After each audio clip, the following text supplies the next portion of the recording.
technology is there, it exists, it has great benefits, as we have proven with Smartick over the past 10 years with thousands of kids in over 100 countries.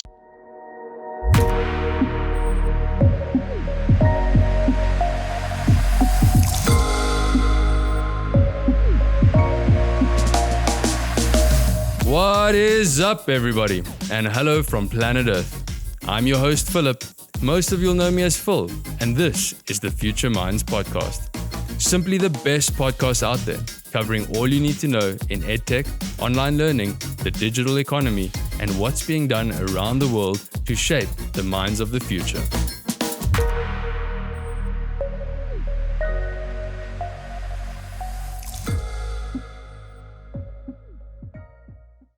In this episode, I'll be speaking with Javier Arroyo. Javier is the co-founder of Smartick, the leading online maths and coding program for kids ages 4 to 14, and the company that makes this show possible. Javier is a graduate of Harvard Business School's executive program and holds a BA in economics and an MBA from Solvay Business School in Belgium. A former strategic consultant at Accenture and managing partner of Fast Track, Javier was awarded Eisenhower Fellowship by the US Congress to recognize his work in education worldwide. Serving as an endeavor entrepreneur, Javier spends most of his time building Smartick and is also a passionate marathon runner. In this episode, we discuss the origins and philosophy of Smartick, why math is important, the value of online learning, and what makes Smartick different, as well as a range of other topics. I thoroughly enjoyed this conversation with Javier, and I'm sure you will too. Without further ado, I bring you Javier Arroyo. Javier, nice to have you on the show. To start off, obviously, for those that don't know, you're the co-founder of Smartick. So tell us just a little bit about yourself, maybe your education background specifically, and then we'll get into how Smartick came about. Thank you, Philip, for having me on the podcast. Well, a few words on myself. I'm from Spain.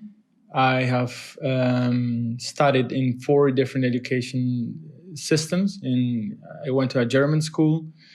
Then I attended 1 year of high school in the US.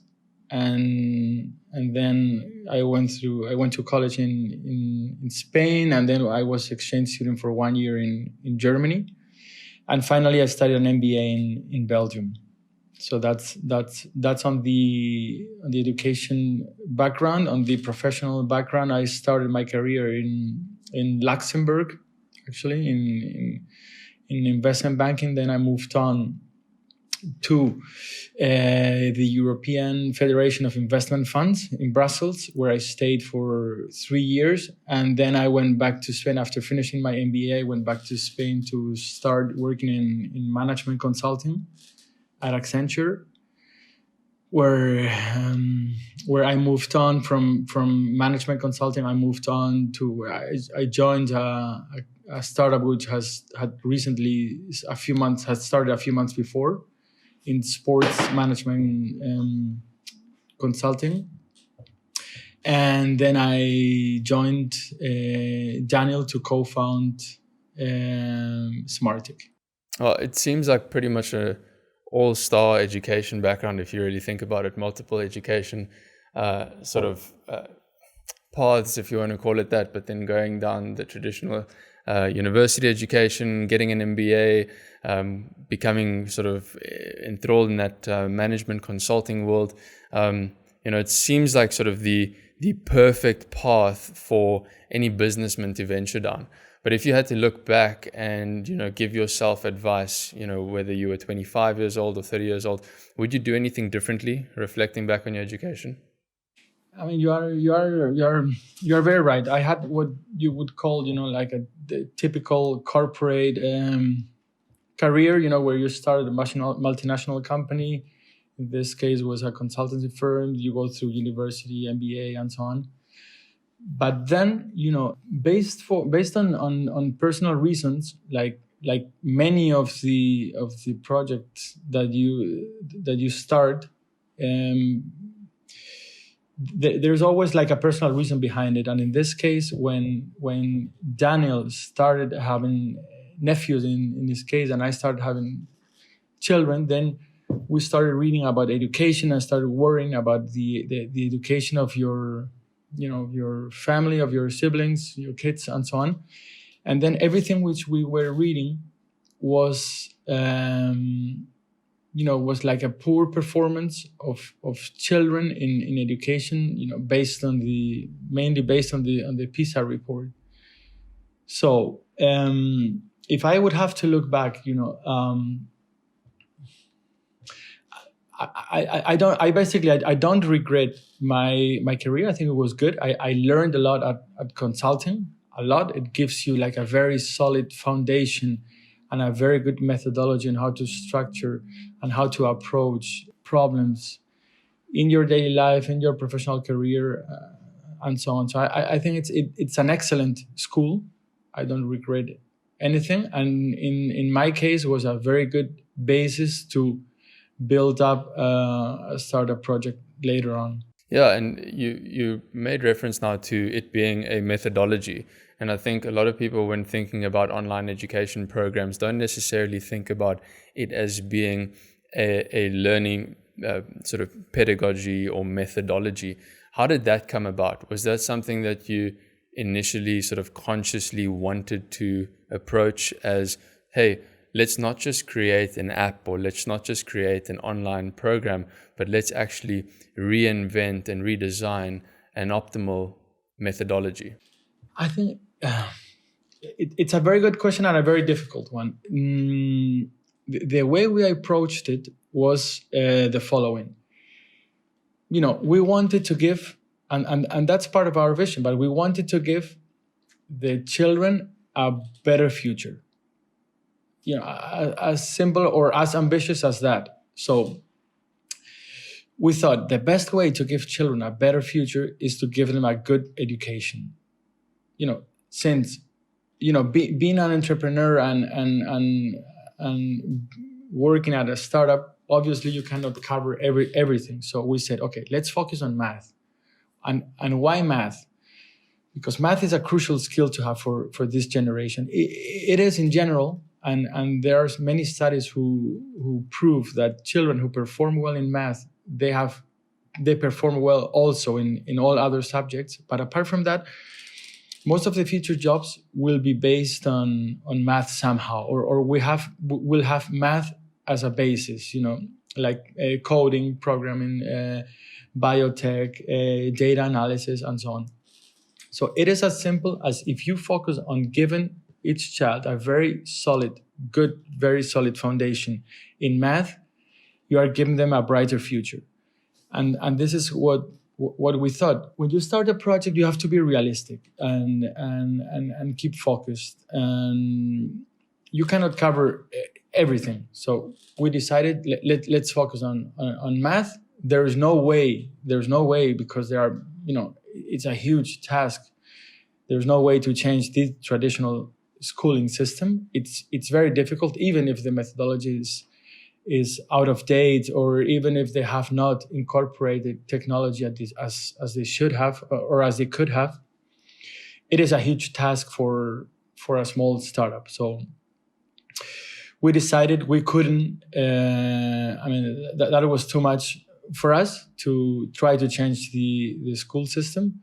So we decided to focus on the B2C business, just target individual families and for whom education was a priority, and we would be focusing on that, try to change the life or at least have an impact on the math education of those children who would be interested in math, and this is what we did. In the early days, what were some of the biggest challenges in growing a business of this nature? Because education technology was really sort of catapulted to the fore in 2020 as coronavirus came about, and now it's a hot topic, but Smartick's been around for much longer than that. So what were those early years like for you, for Danny, and for the rest of the founding team? Okay, the founding team was basically Daniel and myself, and our main challenge, there were several, but I would say one which is very obvious is money, funding. It's a project which is self-funded. We don't have any investors behind it, so we funded the entire project with our savings. And until you reach the break even, it's tough. It's tough because you have to, put all your savings into the project. You have very limited budget in terms of marketing, in terms of product development, and so on. That's on the one side. Second is you cannot imagine how difficult it is. Something that you have in your mind, in your head, you have a clear view of what you want. It is very difficult to implement it, to actually have it on the screen, have it working. And the third point, which is a big challenge, is to try to get users on board. That's key. That's key for Smartick, because you need all the data in order to for the artificial intelligence and the algorithm to start working and to start fine-tuning this adaptiveness. You need data, and you need thousands of students using it in order to improve. Yeah. Getting all those students and all those people on board is quite difficult with a very limited budget, like it was at the beginning. And in the beginning, it's obviously super important to build trust with your customer base, and that's where a really well-developed customer care team comes into play. Was that something that you focused on right in the beginning, or was customer care something that came about a bit later? I think, if you look at Smartick value proposition, it's very simple. It is very clear and very simple. It's an innovative product and an excellent customer experience. So you need to have a very good product, which is reliable, has good results, and you need to have a very good customer experience. And in order to achieve that, you need a very good customer team with highly qualified people, so that whenever you had a problem, they solved it efficiently, quickly, and in the correct way. So with this very simple value proposition, it allows you to achieve two things. First, you can charge a premium price because you are giving a premium service. And second, you can extend the lifetime value of your clients much longer.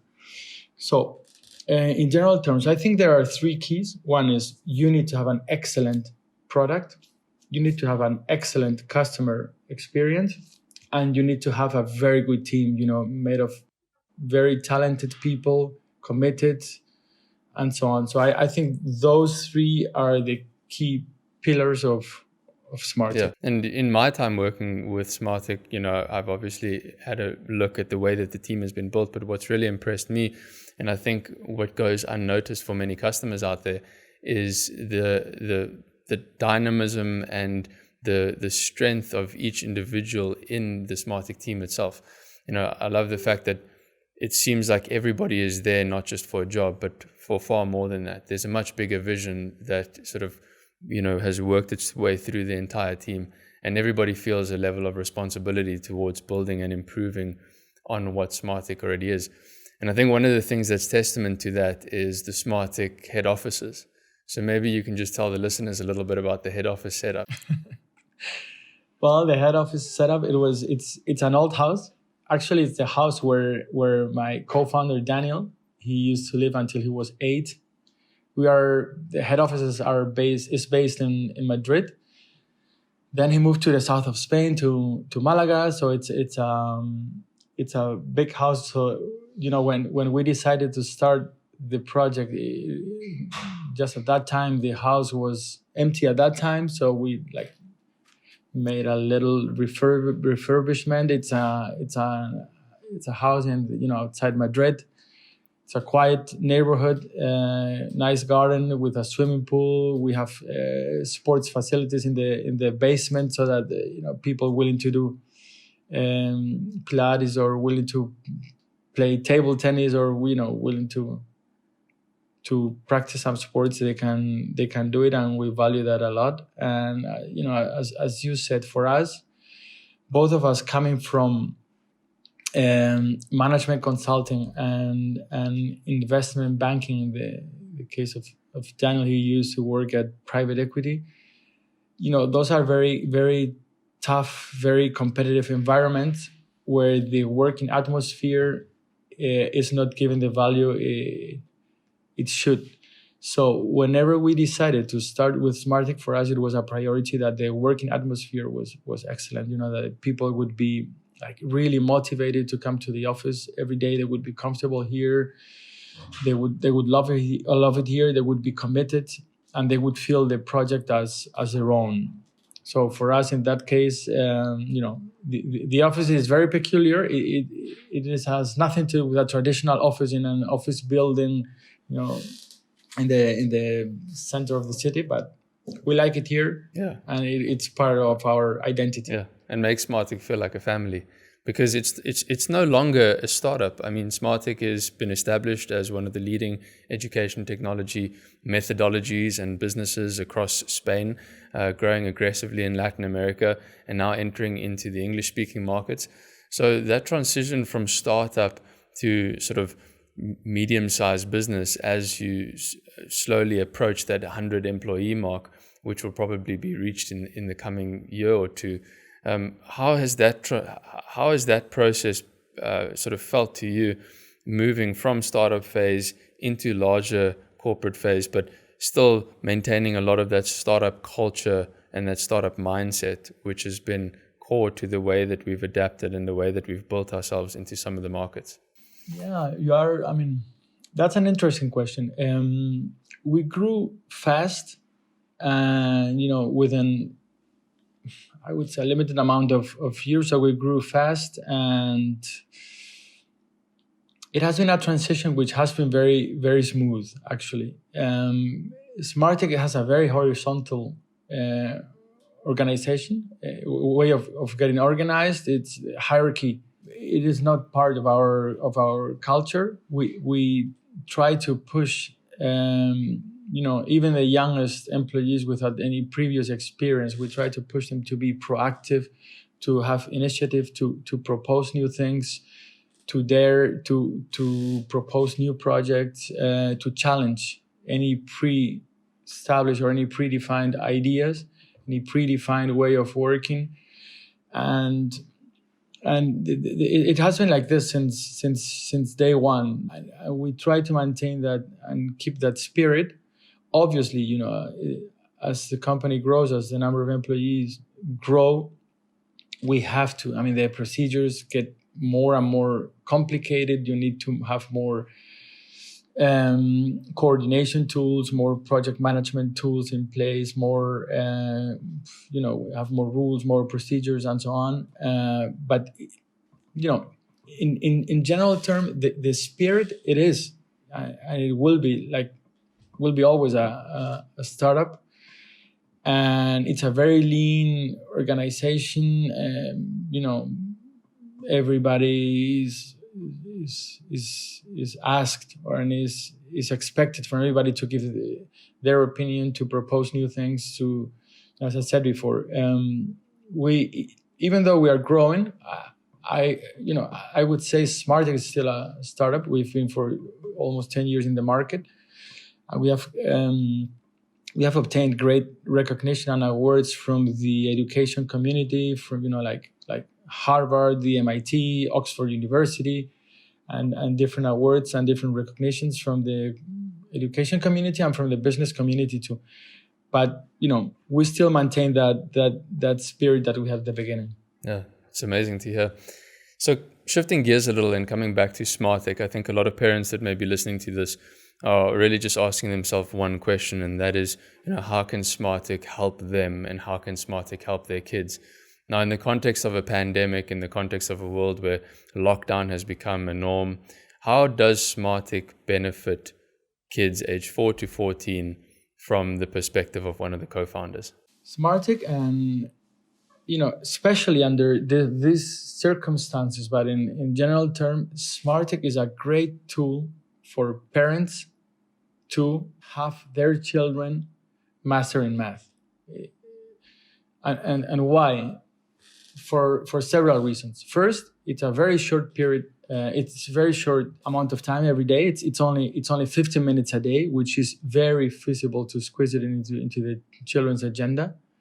Second, the content is gonna prepare the children for the future, for the skills they are going to need in the future. So they will not only work on the traditional pure mental calculation, but they are going to work, and we put a lot of emphasis on this. They are going to work on logic and reasoning, which are skills which are crucial for them to have. We also put a lot of emphasis on developing these critical thinking skills, and children would also learn how to code with us. Third reason why Smartick is such a good solution for parents: children work on their own.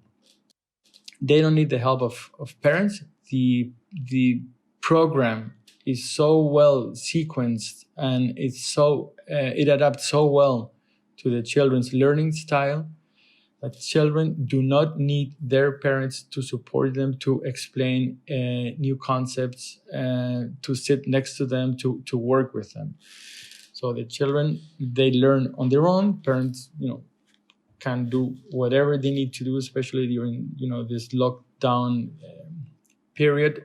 Parents are like overloaded with working hours, working remotely, trying to be in different places virtually, doing many tasks. So that's important too. And the last thing I would say is, like, there are thousands of children in over 100 countries doing Smartick every day with extraordinary results. Like 94% of the children improve their mental calculation skill, logic, reasoning skills, and 83% of them improve their math grade at school. So the results are there, and it's a short period of time, maximum concentrations, very curated, very well designed content, very well sequenced, so that all children feel motivated. They advance on their own level, at their own pace, and always feeling motivated and comfortable.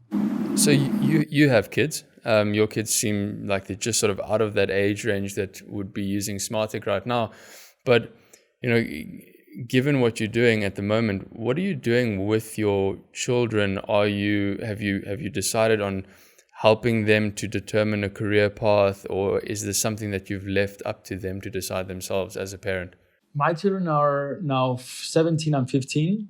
My daughter wants to study medicine, and my son, he wants to become a developer. It's a good question. I have always been like on top of their education. I have always I'm very close to them, and I have always been very much on top of how they are evolving in education, how they are progressing, what are their skills, what are their weaknesses, their strengths, and try to be there and try to support them in those areas that they need to reinforce and so on. My opinion is that, yeah, it's great that children can take their own decisions, and that you obviously you respect their will and their interests and their preferences and so on.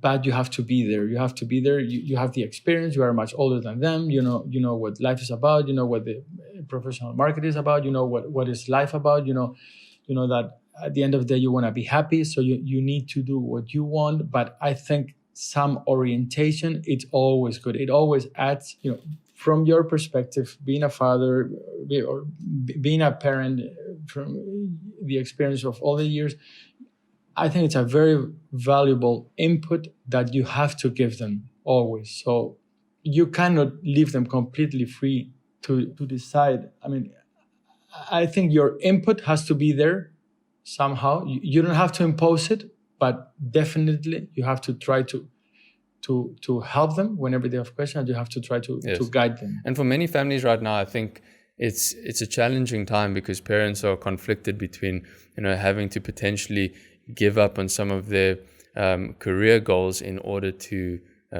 either work from home or institute some or other home learning program. Now, obviously, with coronavirus having been an absolute catalyst for the development of the online education space, there's a lot of online programs that have come about.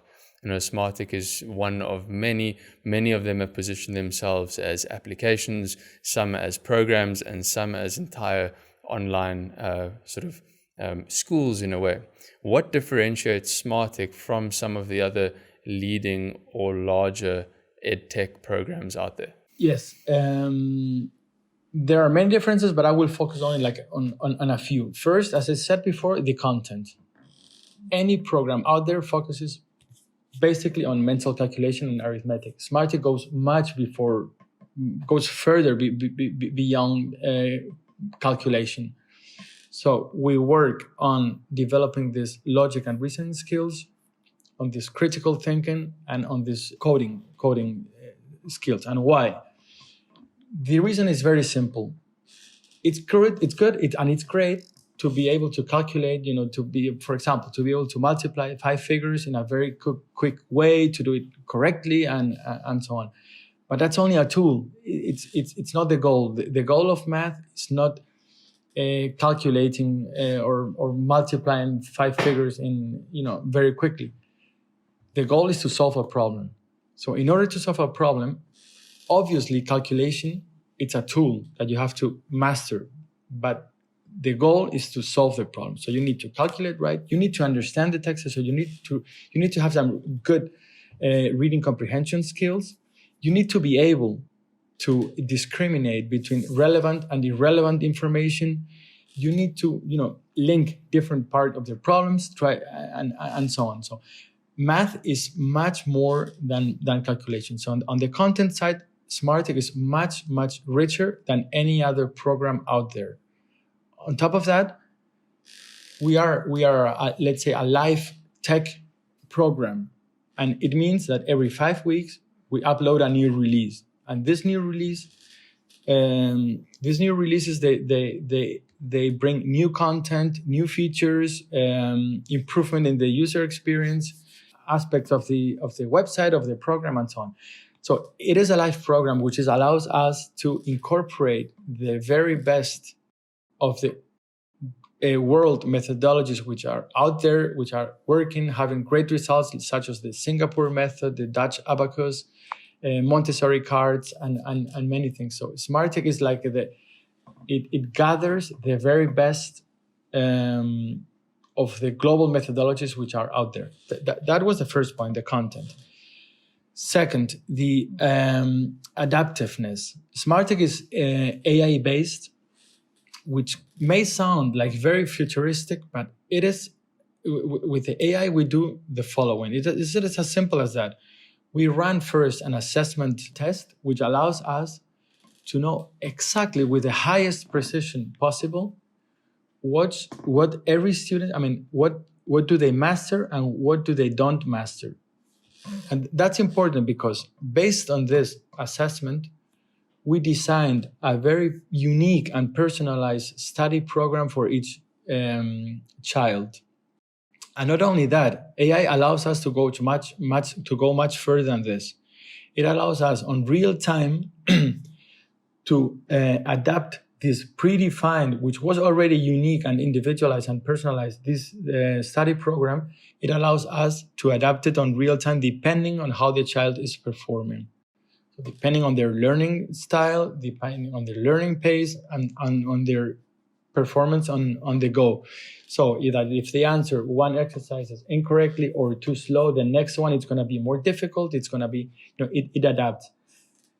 So the AI, just to try to summarize in a very clear way, it allows us to find out what is the potential or what is the maximum capacity of each student and have that specific student work as close as possible to this maximum capacity, but always a little bit below. And why?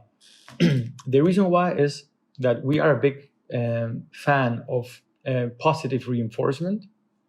We think the impact on learning is much higher if you give a prize to the student for what they have done correctly, rather than a punishment for what they do incorrectly. That's in general terms.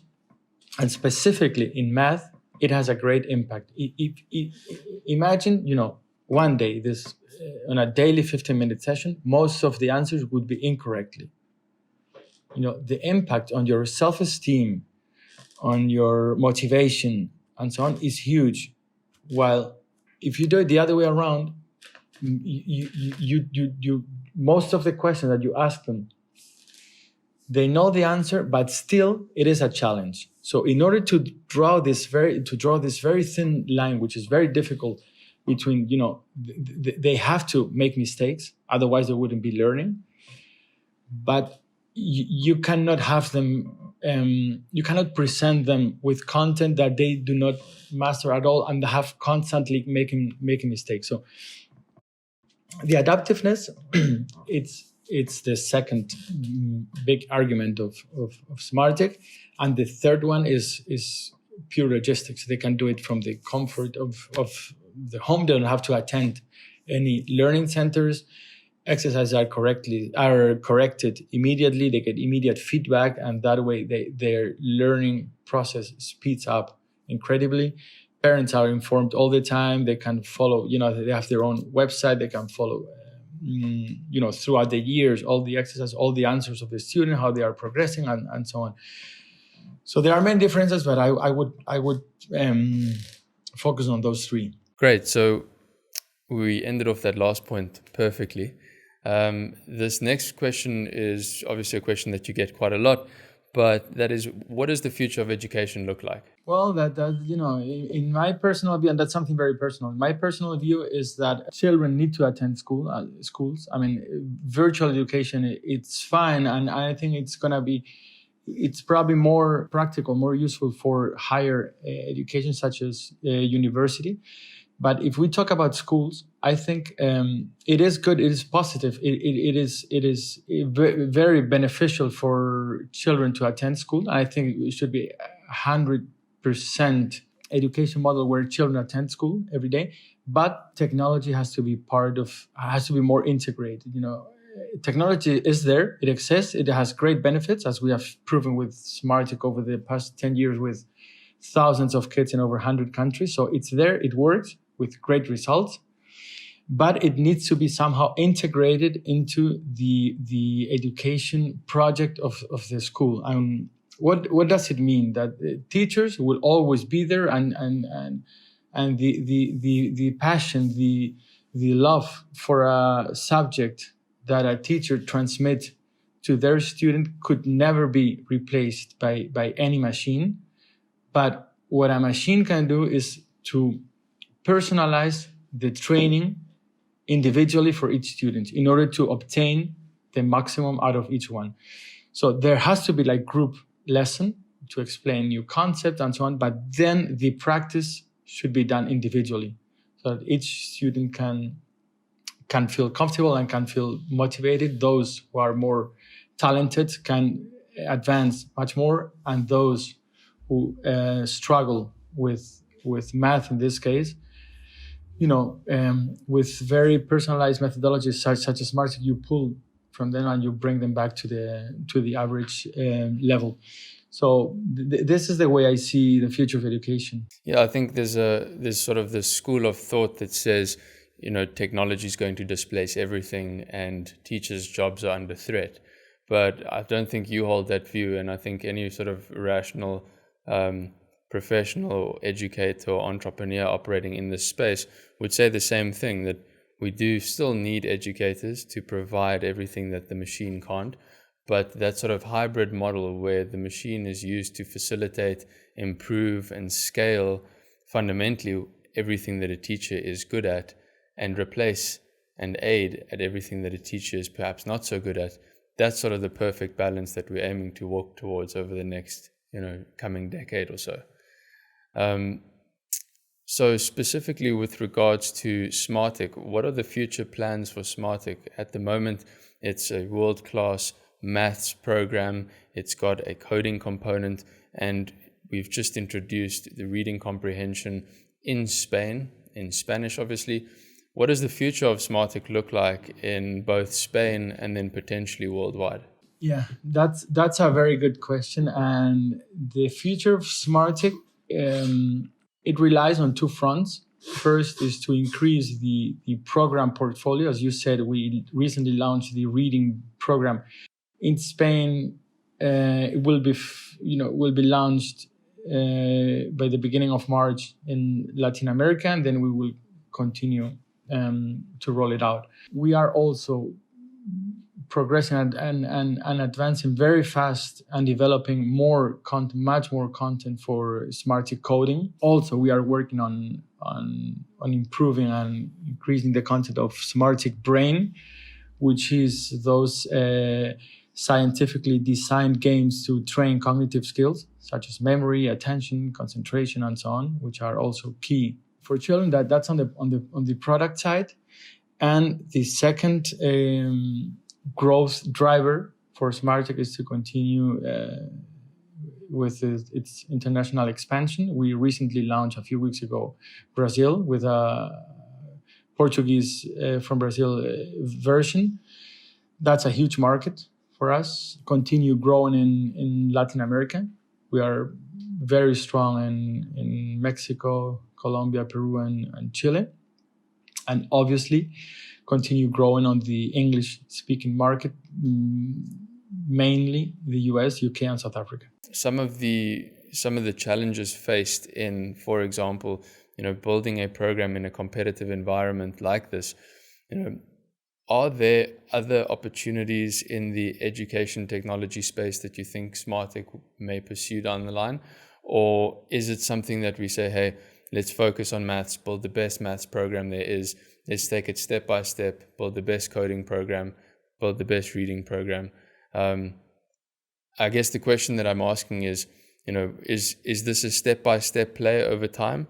Or is there a time in the future where Smartick may look to introduce a whole range of programs or subjects? It's a very tough case, and we have given a lot of thought since the beginning of Smartick and specifically in the last years.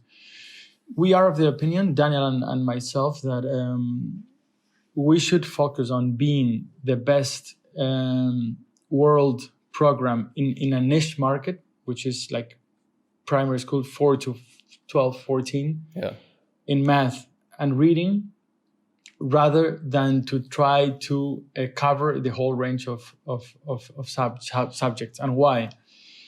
Well, for several reasons. First is a pure philosophical question. What is the real added value of Smartick, if we are very critical with ourselves? Is that parents outsourced their task of having to look and having to search and having to present their children with specific math exercises, for example, in this case.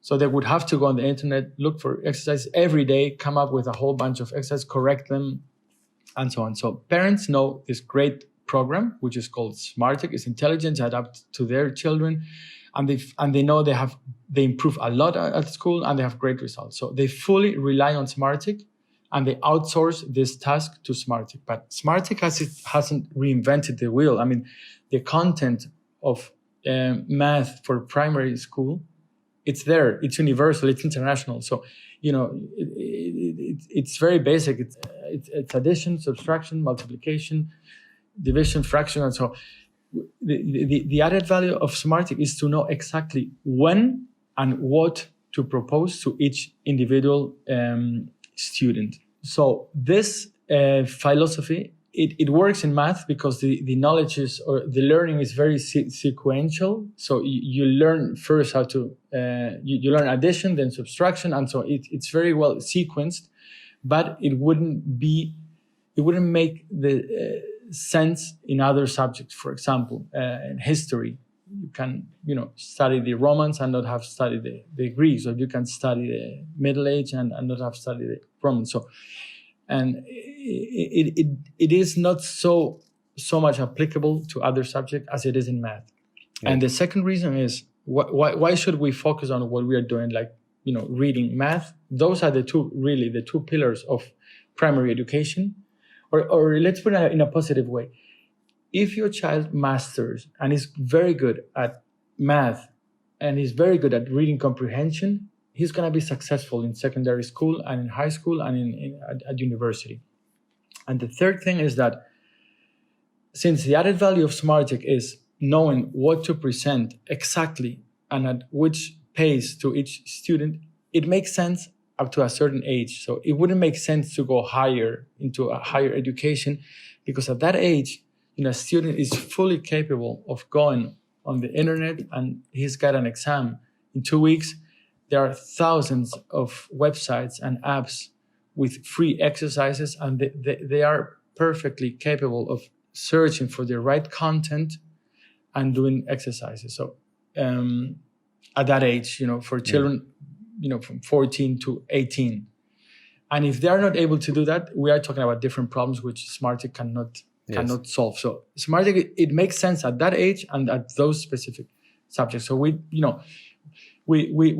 rather focus on those two very specific areas and be the best in the world than trying to, have a much broader content. Yes, that makes complete sense. And with the specific focus on mathematics as the foundation, why is math so important, specifically at that foundational level, ages 4 to 14? Yeah, math is the universal language. So it is not only calculating, it's a way of structuring your mind. It's a way of thinking in a very logic and very structured way. It allows you to approach any problem in life with confidence, to approach it, to be able to break it down to smaller problem sequences in the right way. So math is a language. It is much more than calculating. So a child who's able to structure their mind in a way that they can approach any subject, any problem with confidence, with trust, and with a solid way of thinking, solid methodology, is going to be successful always. That's a really good point. And coming to that point of confidence, we have obviously seen this sort of problem with maths anxiety, and that stems from a lack of confidence and the inability, to keep up with learning process in a traditional classroom sometimes. And what that leads to, as you'll know, obviously, is this maths anxiety condition that many children have, and sometimes that follows into adulthood. So how does Smartick fit into helping to solve that problem that many parents are facing at the moment? Yeah, Smartick helps a lot. And we see it every day. We get hundreds of testimonials every week from parents. And why? Because since Smartick is intelligent and it adapts to the level of each child, we present the content they are capable to solve correctly. Obviously, we challenge them once in a while, and we go at we present them with exercises that they haven't seen yet, or with concept they do not master yet. So because we need to challenge them and to know where the limits are. But we have them practice as much as we can, as close as possible to their maximum capacity. So, but always, as I said before, from a positive reinforcement perspective. So what is the result of this? At the end of the day, at the end of the daily 15-minute session, most of the exercises are correct. So this really builds it really has an impact on their self-esteem and on their trust in math. So they see that they are capable of solving the exercises every day. And this boosts their self-esteem and their self-confidence. All right, so Javi, aside from education, we know that maths is important. We know that stimulating the mind is important. We know that repetition, grit, consistency, these are all very important. How important is physical exercise and mental stimulation beyond just education in the development of a child's, brain and education? I think they go together, brain and education, or let's say brain and the physical condition, it goes together. Mens sana incorporates sana. So I'm a marathon runner. I have run over 30 marathons under 3 hours, which is I'm very proud of my performance. An achievement. Wow. Yeah, I'm proud of that, and it's a sport I really enjoy because it helps me have time for myself to think about work, family, and anything. So I think it's it's relaxing, keeps you fit, and it's a good way of having time for yourself. I was actually having an interesting conversation last night about the human being and the human body. And interestingly enough, did you know that the human being is the highest endurance animal or mammal on the planet? Something that I didn't know, but if you do the research, the way that human beings can regulate our bodies and regulate body temperature actually makes us the highest endurance mammal on Earth without having to stop and rest and recover. So that was quite interesting. So as a marathon runner, did you take part in any other sports at school? Well, like any child in Spain, we love football, and we have a great memory from South Africa, 2010, of course, when we won the World Cup. Yeah.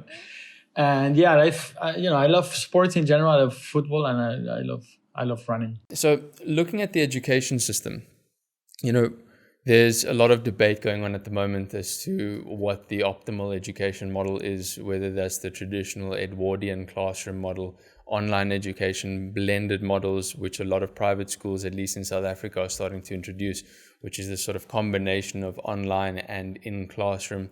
What are your opinions, or do you have an opinion on what that optimal education model looks like, given the current global climate and the way that technology is changing up the classroom? Yes, my personal view on what's the optimal education system is I'm talking about primary school, right? Yes. I think the optimal way is children attending school on a daily basis, but including technology, integrating technology and implementing technology, which has been there for years and with proven extraordinary results. So having integrated into the system. So have the teacher, the teacher is the person who's the leader of the class, is a facilitator. He should be inspiring children. He should be leading children by taking all the less added value tasks, such as training, taking it away from them, having technology do that. Technology is gonna cover this diversity of the class and be able to present the content in a personalized way to each student much better than a human being. And at the same time, the teacher should focus on this leading, on this facilitating role.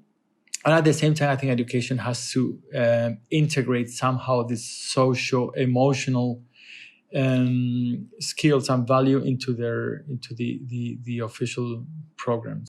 And the fact that Smartick is an online program, you've just mentioned the integration between the classroom environment and the online space, and technology is bridging that gap. But one of the negative outcomes of the use of technology today, or at least in the eyes of many parents, is what's referred to as screen time. Now, how do you feel about screen time specifically as it relates to your children? And is this something that you think parents should be concerned about, and should they regulate it? Or is it actually something to embrace and try to pivot into a positive? Screen time should be limited. I don't know if an official way or it should be regulated or not, but I think there has to be a limit to screen time, obviously.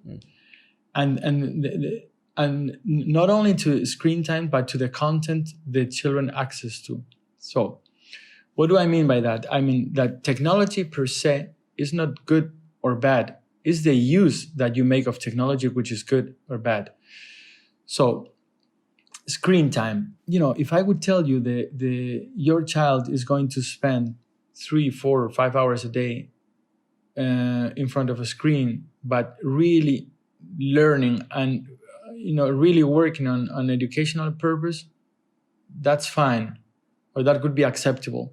But the problem is that children spend 95% of their time in front of a screen, playing games, doing anything except for education. So the technology per se, as I said before, it's not good or bad. It's the use we make of this technology which is good or bad. So in my view, screen time should be limited. And not only that, but the content should be much more education focused than it is now. Yes, I fully agree.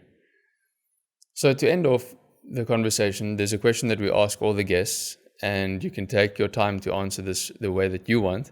And that question is, what do you believe about the education system, whether it's the way that it's currently conducted or any philosophical ideas about education as a whole that most people may disagree with? So do you hold any unpopular opinions about education? My opinion about education, that education needs to, we need an evolution, not a revolution. To start from scratch and to try to come up with a new system of new ways of educating, in my view, is completely wrong. We are all here today. We have all attended schools. We have all gone to university, and we are here. So it cannot be that bad. It is clear that education needs to evolve, but what's out there, it's good. We need to improve it. And how to improve it? In my way, education, I have two very clear ideas. One, we have to start early. Any action or any program or any remedial solution coming from the institutions, coming from the government and so on, they are always for children above 14, 15 and so on. But really, we need to start where when you lay the foundations for any subject, specifically in math in this case, but when a subject is much earlier, it's when they are 5, 6, 7, 8 years old. That's where the building is laying its heavy or its solid foundation, and we need to act and intervene much earlier than we do now. And the second is that education has to be more and more personalized. So one education, one size fits all, it's not according to our time. We have technology there. Technology is good. Technology has great results, and we need to integrate it into the system. So if we manage to do those two things, I think education is going to evolve rapidly, and it's going to be, the improvement, it's going to be great. Yeah, great. That's a perfect way to end off the discussion. Javier Arroyo, thank you for your time, the co-founder of Smartick. It's been a very insightful and interesting conversation, and I hope that this is the first one of many. Thank you so much, Philip, for inviting me and for having me here. It was a pleasure.